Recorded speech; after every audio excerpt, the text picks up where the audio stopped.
You're now watching two old farts making noises. Falling from the building, and Superman flies up and he catches her. It's the first time that she's encountered Superman, and he says to her, "Don't worry, I've got you." And she says, "You've got me. Who's got you?" Who's got you? You know, and it's that kind of belief system. Is like, I don't understand how this is happening, but I'm being saved by this, by whatever is happening. I'm being saved by it, and I kind of understand. There's no physics, there's no logic to how this is happening, but I have to believe in this system. And I think that for all of us, I think it comes down to the same thing. It's a belief in not necessarily a supernatural being, but in a concept of something that is a guiding hand, that is a saving hand, that is something there, something that we can rely on, something that is there, something that we can take,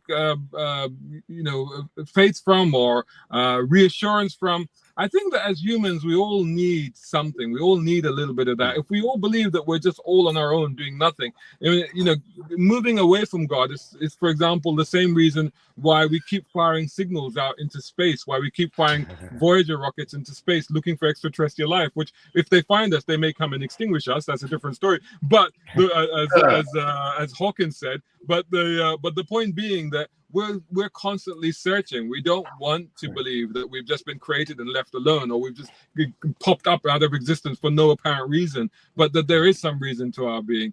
And I think that ultimately what it all boils down to is just having that concept of a God, whatever the religion is, whatever your belief system is, but having that concept of there being a higher power or higher being that's kind of, either looking after us, or maybe not so much looking after us, but sort of corralling our journey or guiding us to, this strange existence that we're all living through. It's a very difficult question to answer, and it's always a case of like, how can you prove that there's a God? And you say, well, how can you prove that there isn't? But I think that just from the miraculous things that happen in one's own life, if you lived on this earth long enough, you've gone through so many life experiences and so many things that have happened to you that every now and then you go, there's just no explanation for that. And you go, whether it's a good thing or whether it's a bad thing. Sometimes it's a bad thing, but whether it's a good thing or it's a bad thing, sometimes you just go, there is no explanation for that. So therefore, there must be a higher purpose or higher reason. I mean, I always think that, I always go through life with the idea that, when things happen, they happen for a reason.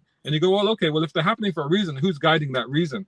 So whether it's, ultimately, it could be argued that it's just God exists because we need him to exist. And perhaps that's true. Perhaps but then that's okay. I don't see that there's any problem with that. I don't see that there's any issue with that. And I think that it may be a bit of a cop-out on my part, but I don't have any problem with anyone that wants to believe in God, whatever that God is, or anybody that doesn't want to believe in a God. But I believe that if people feel that they need a guiding hand, or they need some kind of reassurance, or they need a belief system, I don't think there's anything wrong with them. Especially when most religions, 99.9% of all religions, are basically teaching people good stuff. Right. No, I agree. Welcome to Two Old Farts Extras.